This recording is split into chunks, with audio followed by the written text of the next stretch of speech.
Fi Brussell, propju fil-bini tal-Parlament Ewropew quddiem għexieren ta' membri mill-istess istituzzjoni, il-Ministri tal-Kabinett Malti bdew iresqu l-prijoritajiet tagħhom wieħed wieħed.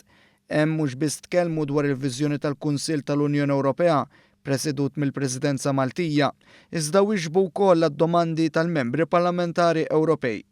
Il-prijoritajiet resqu l-ewwel quddiem il-Kumitat tal-Libertajiet Ċivili, il-Ġustizzja u l-Intern. U għalhekk kienu il-Ministri Carmelo Abela u Owen Bonnici li għamlu l-ewwel preżentazzjoni fejn f'kumitat ta' dan it-tip ma naqsitx referenza kontinwa għall-immigrazzjoni. Hemm Malta għandha ħsieb ċar. The migration issue is one that concerns all member states, either directly or indirectly, so we need to have a holistic approach and we have to have an approach which at the basis has the responsibility and solidarity at the heart of our discussion. So this is an issue that needs to continue in the coming months, and that is our role. And I explained to the European Parliament that this is our intention to continue discussing and having on the agenda the issue of migration in general to arrive hopefully at a common European asylum system. Diskors dwar ħtieġa tal-Prosekutur Pubbliku Ewropew li jinforza kontra il-frodi fl-istituzzjonijiet Ewropej sar mill-Ministru tal-Ġustizzja li qal li fuq kollox il-Presidenza trid tħares lejn tiem li jolqtu n-nies, mhux lanqas it-terrorizmu li jeddet is-sigurtà taċ-ċittadini Ewropej.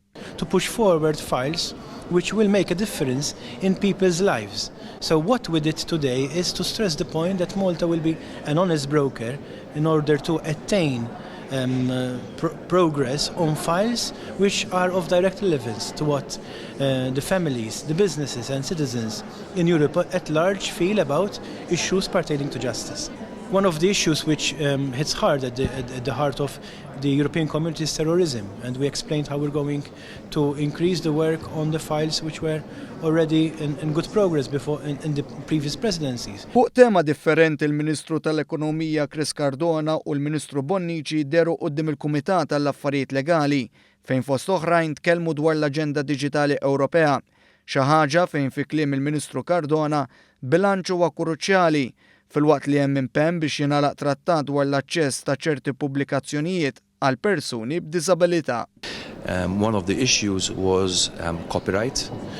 We know that there is an advanced now stage, I would say full speed ahead for copyright reform.